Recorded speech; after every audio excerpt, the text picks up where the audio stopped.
Good morning, folks. This is Mr. Dan coming from the Landscape Design Classroom, and today I'm going to talk to you about manure and nutrient management. Our main idea here, what are the primary nutrients found in manure? How do these nutrients benefit field crops? And what environmental concerns are associated with manure application?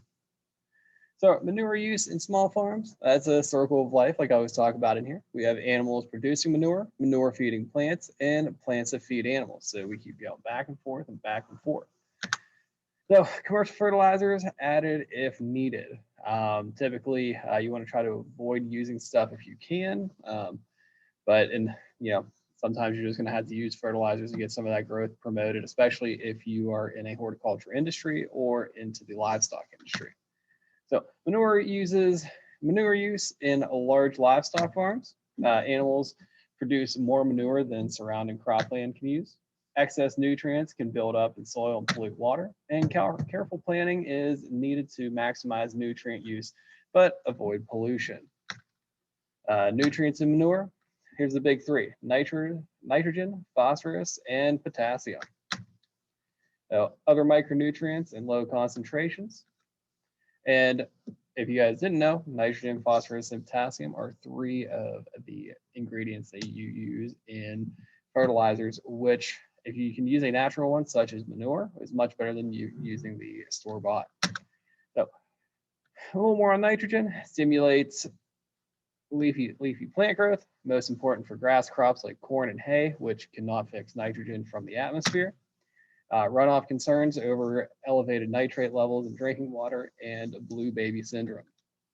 A little more on phosphorus, the main component of ATP for cellular energy and DNA. Low plant uptake compared to the amount in manure, and contamination of surface waters from excess runoff, and can cause algal blooms and kills fish. So a little more on potassium, important for photosynthesis, protein production, and water use. Helps plants resist disease and weather problems. Aids in root development. And then all three of these come together, and we can now start talking about solid manure. So fewer environmental risk, stays where it is spread.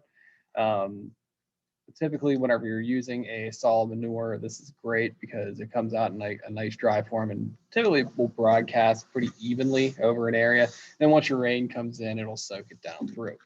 So liquid manure, excess amounts can flow towards waterways, causing water pollution.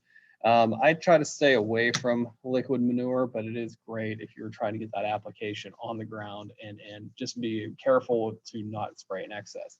So underground injection reduces migration, preserves nitrogen, and reduces odors.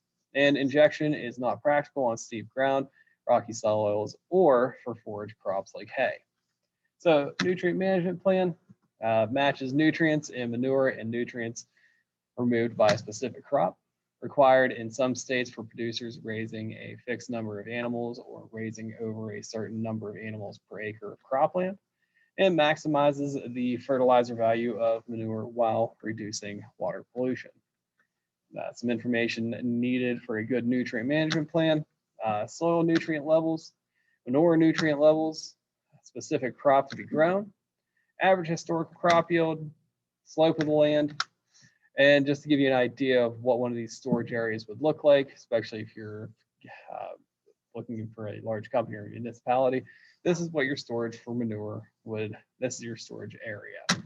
So things to consider in a nutrient management plan: pounds of nutrients needed per acre for the crop to reach a desired yield, amount of manure required to apply that many pounds of nutrients, type of soil and slope of land, and setback distances from surface waters and wellheads.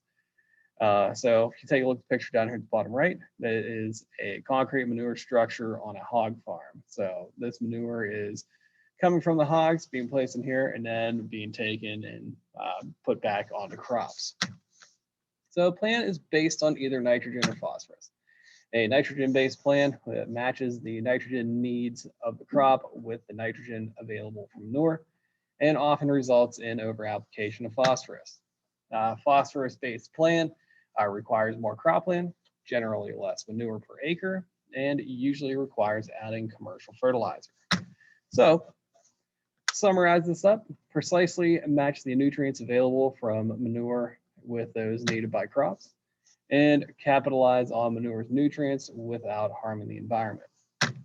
So the reason we talked about manure today is it's a really nice alternative to the regular fertilizers and some of the pesticides, herbicides, all that we typically use here. Manure can be spread out over top of your planting areas, but you don't want to put too much on because that will overheat and destroy the seeds you have going into the ground.